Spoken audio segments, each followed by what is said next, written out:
بس بالخصوص یہود کے جو علماء تھے ان کے پاس تو کتابیں تھی نا، ٹھیک ہے نا، وہ ایک دو سوال کرتے تھے جنت کے، نار کے، آسمان کی خلقت کے، زمین کے خلقت کے. یہ ابو بکر عمر تو انہوں نے زندگی میں کوئی کتاب دیکھا ہے، یہ تو بالکل، یہ تو بڑھاپے میں انہوں نے کلمے پڑھے.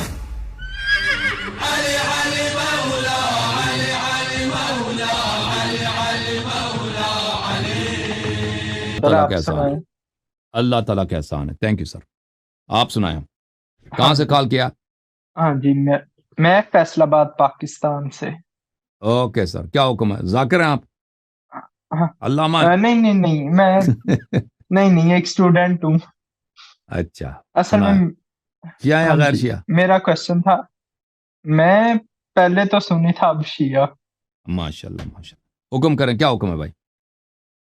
ہاں جی، میرا آپ سے سوال تھا، پہلے تو امام علیہ السلام کا ذکر ہے کافی تاریخ میں، لیکن پھر جب سے ابو بکر کی خلافت شروع ہوئی اس کے بعد بہت زیادہ کٹ ڈاؤن ہو گیا ان کا ذکر. سنیوں میں تو بہت ہی کم ہے. شیعوں میں انہوں نے پھر کیا، وہ جو 25 سال تھے کیا انہوں نے کام کیے تھے؟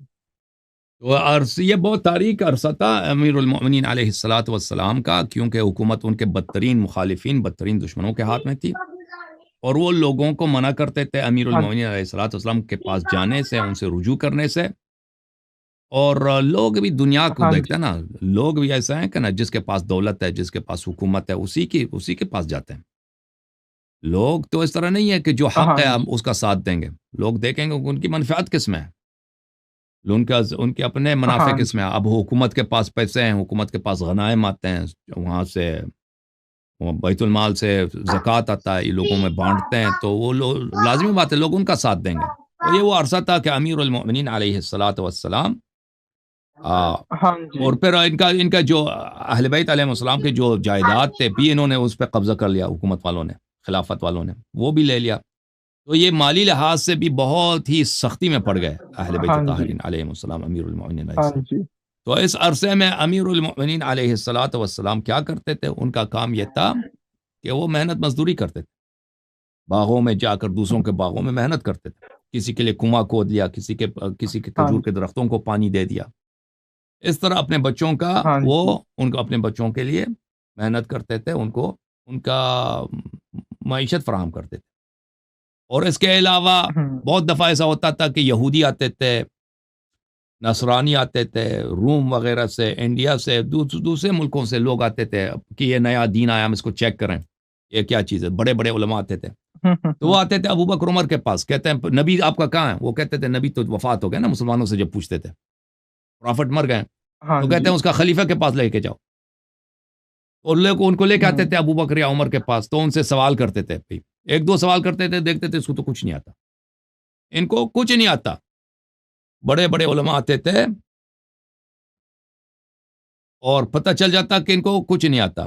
بالخصوص یہود کے جو علماء تھے ان کے پاس تو کتابیں تھی نا، یہودیوں کے پاس لائبریری ہوتی تھی اس زمانے میں، کتابیں ہوتی تھیں، وہ پرانے انبیاء علیہ الصلوۃ والسلام کے صحائف ان کے پاس تھے، ٹھیک ہے نا. وہ ایک دو سوال کرتے تھے جنت کے، نار کے، آسمان کی خلقت کے، زمین کے خلقت کے. یہ ابو بکر عمر تو انہوں نے زندگی میں کوئی کتاب دیکھا ہے، یہ تو بالکل، یہ تو بڑھاپے میں انہوں نے کلمے پڑھے، ٹھیک ہے نا. ان کو تو کچھ نہیں آتا، یہ بالکل دیکھتے تھے کہ یہ تو بالکل کچھ بھی نہیں ہے. تو وہ کہتے تھے آپ کا دین باطل ہے. پھر وہاں پہ صحابہ کہتے تھے، یا سلمان ہوتا تھا، ابو ذر ہوتا تھا بعض دفعہ، یا خود ابو بکر عمر کہتے تھے اگر آپ کو ان سوالوں کا جواب چاہیے ہمارے پاس نہیں ہے، فلان کے پاس چلے جاؤ، وہاں پہ ایک جوان ہے اس سے آپ پوچھ لیں. تو پھر وہ آتے تھے امیر المؤمنین علیہ السلام کے پاس، پھر وہ ڈانٹتے بھی تھے ابو بکر کو، عمر کو، اگر آپ کو یہ نہیں آتا کہ کسی اور کو آتا ہے تو آپ خلیفہ کس بنا پہ بنے. تو ان کو بڑی شرمندگی ہوتی تھی ابو بکر عمر کو، ان کو بڑی شرمندگی ہوتی تھی. تو وہ اس طرح آتے تھے. امیر المؤمنین علیہ الصلوۃ والسلام جو پیسے کماتے تھے محنت مزدوری سے، اس سے یتیموں کا پیٹ پالتے تھے، بیواؤں کا ہیلپ کرتے تھے، اپنے بچوں کا اس سے گزارا کرتے تھے. اور پھر انہوں نے بہت سے مدینہ منورہ میں وہاں پہ کنویں کھودے، انہیں ابھی تک موجود ہیں امیر المؤمنین علیہ السلام کے جو کنویں انہوں نے کھودے تھے اور وقف کیے تھے. اس مدینہ میں جائیں، ایک منطقہ ہے اس کو آبار و علی کہتے ہیں، علی علیہ السلام کی کنویں، ویلز آف علی علیہ السلام. انہوں نے اپنے دست مبارک سے جو کنویں کھودے تھے، یہ پانی کے کنویں وقف ہیں، وقف کے طور پہ باغات بناتے تھے، وقف کرتے تھے سلام اللہ علیہ، کیونکہ رسول اللہ صلی اللہ علیہ وسلم نے ان کو حکم دیا تھا صبر کرنے کا، اور اس زمانے میں بعض صحابہ ان کے پاس آتے تھے، اسرار سیکھتے تھے، علوم سیکھتے تھے، جیسے سلمان ہے، ابو ذر ہے، مقداد ہے، عمار ہے، اور بہت سارے صحابہ آتے تھے جو ان کے اصحاب خاص میں تھے، ٹھیک ہے نا۔